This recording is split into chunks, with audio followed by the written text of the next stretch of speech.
And we're back with part 2 of these cell structures, jumping into the endoplasmic reticulum. Endoplasmic, kind of just breaking down this word. Endo is within, plasmic being within the plasma, that cytoplasm. Reticulum referring to a network. So we're looking at a network within the plasma that's going to be doing a couple of different jobs. So this is actually going to be, we saw a little note earlier saying that the endoplasmic reticulum, specifically the rough ER, the rough endoplasmic reticulum, the RER, is actually connected to that nuclear envelope. Remember that double membrane surrounding the nucleus? The endoplasmic reticulum is actually continuous with that.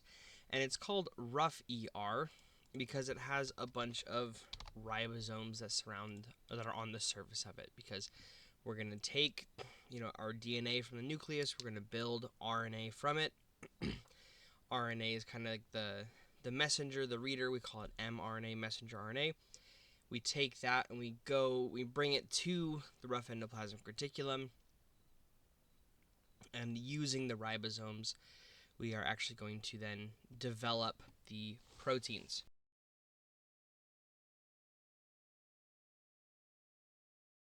Apologize, my allergies are acting up a little bit today. So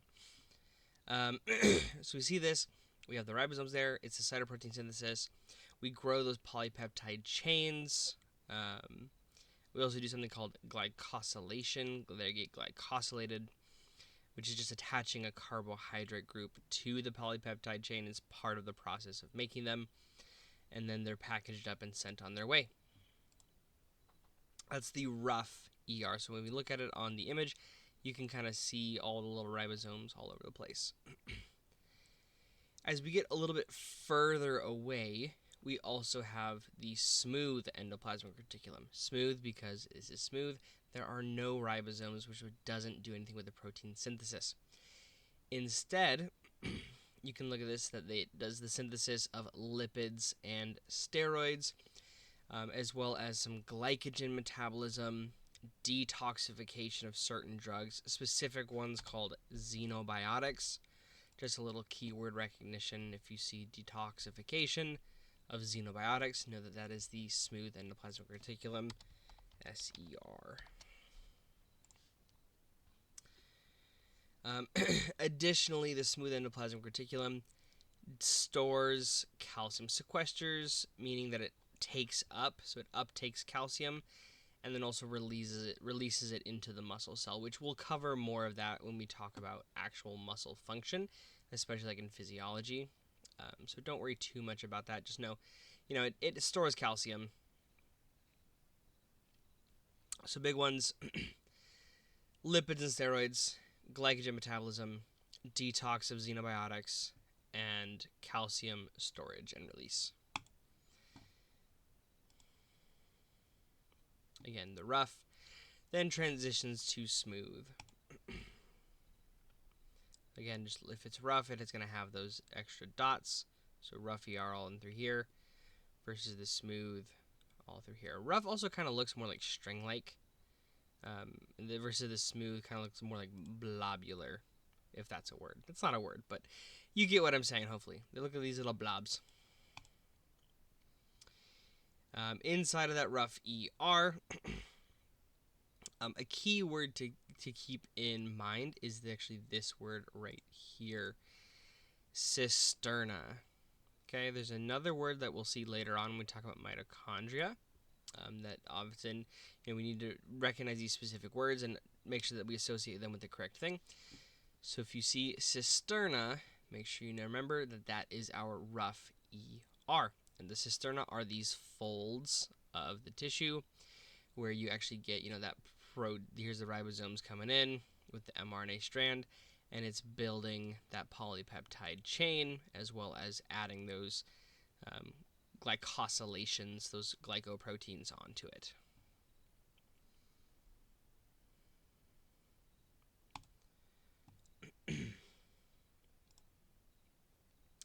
Again, just sort of showing the picture of the smooth ER, relisting those things.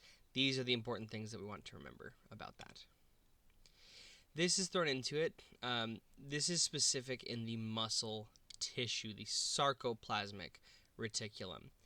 Sarco meaning muscle. If you see certain base words, which this is kind of building vocabulary, if you see sarco, if you see myo, any of those prefixes, those equal muscle. You know, we're talking about muscle stuff.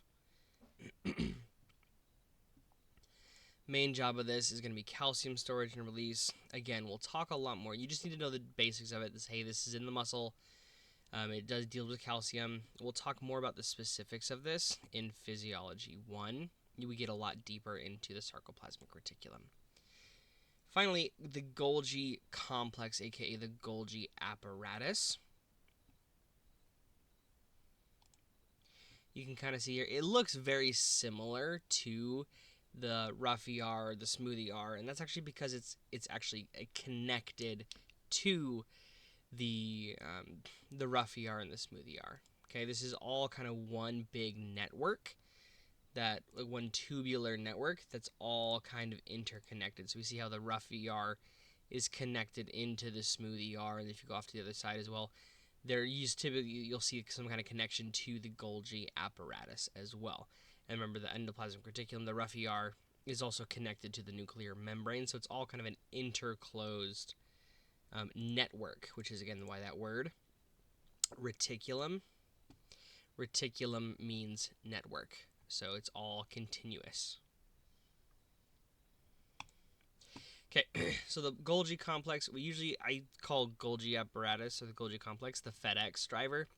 It's the FedEx truck of protein synthesis. So once we've produced everything, done all the stuff that we need to, we process and we package the proteins.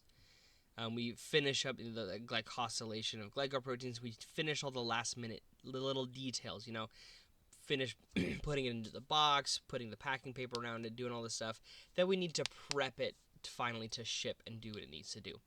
So we process it, we package it, we do any protein modifications for the function of it. We do specific things. You talk about protein modifications more in Biochem 1. There's a whole lecture series and stuff that is incorporated in about protein modifications, and just the handful that we touch on here. So yeah, another little piece to note, you have two different faces, sides. We just identify these sides. We have the cis face, which is the receiving side, and then the trans meaning change, or the shipping side of the Golgi apparatus. The cis face is typically facing towards, or should be facing towards, the nucleus, because that's where it's receiving the proteins from. And then the trans is away from the nucleus because it's in shipping it and sending it out. The way that the Golgi apparatus does this, the way that it's actually sending it out, is it creates these little blobs called vesicles. So, or vesicular transport pathways. They're vesicles. Vesicle is just a fancy way of saying this is a little sphere that's made out of plasma membrane, and it carries stuff to where it needs to go. That's all a vesicle is. So it's a little, think of it almost like a like a water balloon kind of a situation, where you have a membrane that's a little balloon filled with the chemicals and everything that need to be transported, and then it takes it wherever it needs to go. And it can go to a couple different places. It can either go to the outside of the cell, and it kind of merges and blends with the cellular plasma membrane to release it. It's called exocytosis, exo being outside, cyte being the cell, osis meaning process, so exiting the cell process. Additionally, you can also have these vesicles come off, they're being empty, and they actually just incorporate into the plasma membrane, whether that be like specific proteins, whatever, that need to be inside of the plasma membrane incorporate into it, or we just need to replenish parts of the plasma membrane for whatever reason. Sorry, we have a visitor who wants to learn with us today. Finally, that third pathway, depending on the proteins that we make and what we're going to talk about next, we have these little organelles, baby organelles, called lysosomes. Lysosomes are some of the digestive organs of our cells. So with everything, like everything has a specific use, and then once it's been used up, it might not function properly and it needs to be broken down somehow. That is the job of the lysosomes. So these are lysosomes. They're small organelles. They're active in acidic environment because we think about the stomach. Stomach is where we digest. Lysosomes as well. They're going to be digesting, breaking stuff down. So they need to be very acidic. They form by the budding off of the Golgi complex. Is another little key word. See, just this budding off, like we form the vesicles. Same way, we're forming these vesicles of lysosomes. Actually, I should say we're forming the lysosome. The proteins on the inside are those hydrolase enzymes, those digestive enzymes. Come on, Lily. Those digestive enzymes inside, and when it buds off, that is the actual, lysosome itself, which then it can go and it can bind to other stuff and digest. It contains a bunch of different enzymes, including lipases, proteases, nucleases, and carbohydrases. Anytime you see this suffix ase, you know that is an enzyme. So in this case, lipases break down lipids or fats, proteases break down proteins, nucleases break down nucleic acid, and carbohydrates breaks down carbs, carbohydrates, glucose. Here's what they look like. These little guys. They have a whole bunch of enzymes. A little repeat here. A hydrogen pump maintains the acidic internal environment. You'll learn this more as you go along about pH scale, acidic versus basic, especially in biochemistry, and how like acids versus bases, kind of what their jobs, what their jobs are.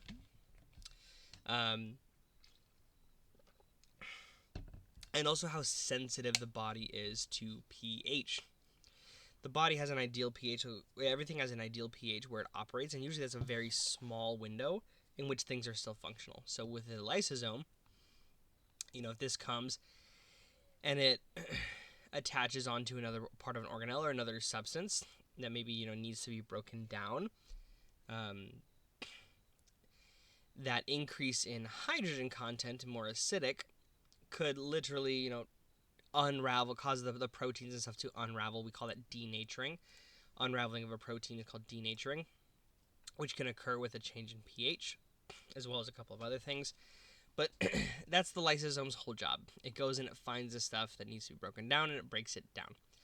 When we look at it, you'll see a lot of kind of not perfectly circular and often different, like varying density type portions within the lysosomes when you look at the shape of it. And that's important for a little bit later. Now, one of the jobs that lysosomes have is to help with something called apoptosis. Apoptosis is a programmed cell death. Essentially, the body has deemed, hey, this cell is no longer functioning properly. We need to break it down, destroy it, do whatever, either because the cell is too old or maybe something kind of went wrong with the DNA, it mutated a little bit, some kind of issue with it, and so the body's going to break it down. This is actually how our body naturally will deal with potentially cancerous cells. Is it identifies these cells as problem cells, activates the lysosomes go and actually destroy the cell from the inside and break it all down. So again, we're going to talk about this a little bit more. The kind of key takeaways I want you to see right now is that it's programmed cell death, and it's carried out by a process called autolysis. Lysis means to cut or to break down. So auto meaning self, so self breakdown. So it breaks down itself is what apoptosis means. And again, we'll come back to this. It's either at the end of this PowerPoint. It is part of week 3. So when we get to week 3 material, or I should say lecture 3 material, it's in those slides. And we'll dive more into apoptosis. Now the mitochondrion, the powerhouse of the cell. If you are a little bit younger than me, you might have heard something different. A lot of times now they call it the power plant of the cell, or they've changed it to a couple different things. So however you want to say it, sounds good. Now I mentioned earlier with the Golgi apparatus, the folds, right? This is where this comes into play. The Golgi apparatus folds, I should say that, actually mistaken, the rough endoplasmic reticulum folds, right? What do we call those? Where's my good picture? Here it is. Cisterna. Cisterna is the rough ER folds. Not to be confused with mitochondria, which are cristae. The folds in the mitochondrion are cristae. The folds in the endoplasmic reticulum are cisterna. Okay? That's always a test question. Usually it'll pop up 2 or 3 or 4 times throughout the course. I don't know why, but teachers tend to really like that question. Just know the difference between those. Get that word association down. Cristae is with mitochondria. Okay? The mitochondria has a double membrane, so it has an outer membrane and then an inner membrane. Between the outer membrane and the inner membrane, it's called the intermembranous space. And then inside of the inner membrane, it's called the mitochondrial matrix. Mitochondria are super important because without mitochondria, we do not survive. It's thanks to mitochondria that we are able to produce most of our ATP. Now, we'll see a lot more about this, mitochondria, and kind of what happens here in biochemistry. Because in biochemistry, we're going to go down the paths of glycolysis, the citric acid cycle, beta oxidation of fatty acids. Beta oxidation is actually biochem 2. It's the very beginning of biochem 2. But all of this stuff, it's just going to be word recognition for right now. So when we talk about mitochondria, inside of the matrix, so inside of the most inner part, we have the citric acid cycle. And then inside of the matrix as well, we also have beta oxidation of fatty acids. You don't need to necessarily know what those are right now. Like I said, we'll talk about them in the future. You just need to know the word recognition right now at this step.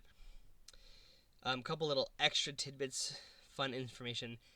Mitochondria contain their own specific DNA. It's a circular DNA instead of a DNA helix. And they also have their own ribosomes to produce their own proteins. They are semi-autonomous, which is meaning that they have their own DNA. And that's most of the important parts of the mitochondria. One thing that I don't have written here, I think it might be a little bit later. Oh, no, I do have it written here. The inner membrane contains proteins of electron transport system and ATP synthase. Again, this will be covered more in biochemistry towards the end of Try 1.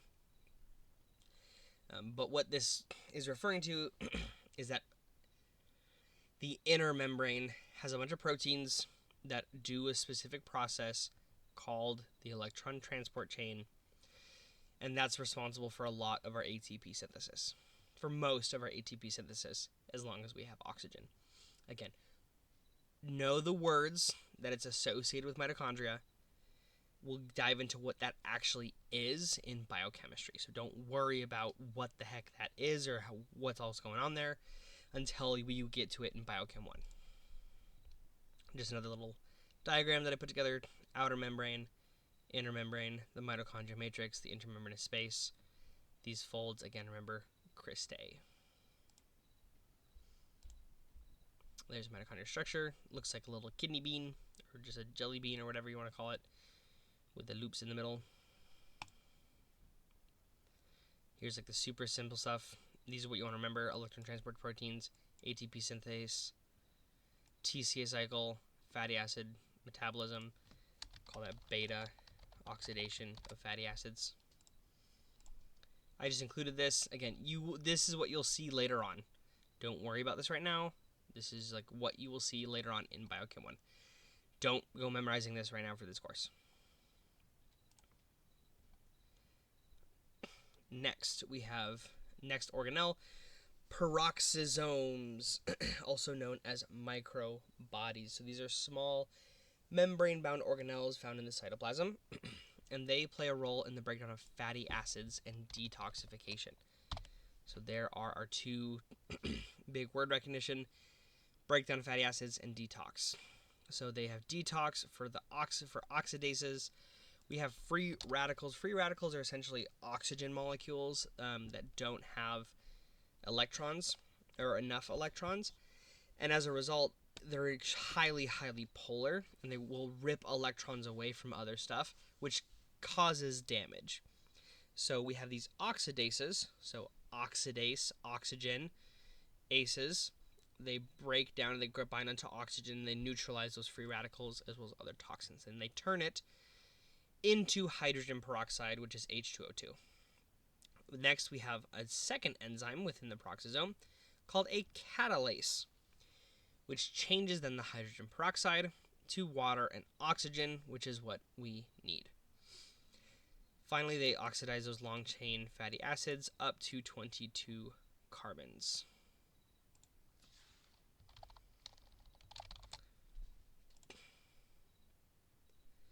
So that's what we really want to know. Know what the oxidases do, know what the catalases do, and that the peroxisomes function of the fatty acids, and then the detox.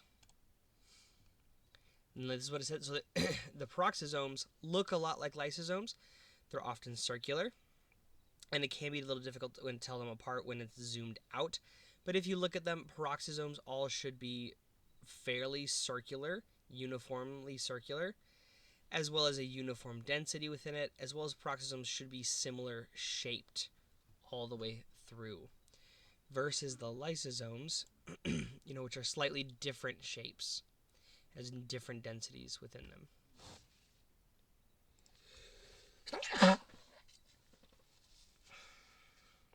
Apologies, I tried to mute before I sneezed, but didn't quite reach there in time. Anyways. Peroxisomes, here we go. Here are our peroxisomes. Now again, kind of switching a little bit. I should probably move this to a different location. I'm going to leave it here just because the recording now is here, but this would be better suited up by the rough ER to pair with with the ribosomes. So a ribosome, like I said, is a type of protein. It's actually I'm not going to go too deep into the actual specific structure of it, because we'll talk about it a little bit more in biochem as well. Basically, we create a small subunit. We separately build a large subunit, and these two come together to form a ribosome. Tertiary structure,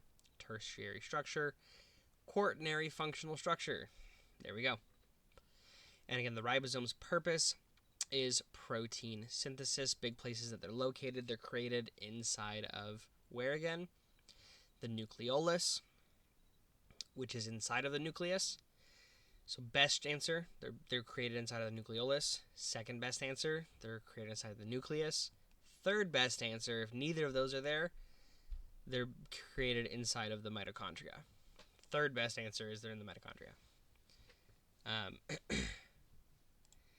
And they're responsible for building our polypeptide chains, or our primary structure of proteins. We get these structures called polyribosomes, aka polysomes. This basically happens when we have a strand of mRNA, messenger RNA, which is the copy of the DNA which codes for a specific protein. And we get a bunch of ribosomes that bind and they kind of slide down. And as it slides, so let's say this one slides down one, another ribosome comes and pops on and slides, and pops on and slides, and pops on and slides. So you get these chains of ribosomes, all of these ribosomes working together to pump out proteins to get these proteins made and completed. So that's all this is, multiple ribosomes. So multiple ribosomes is a complex which has the ribosomal proteins as well as the ribosomal RNA, counting as well like the mRNA structure.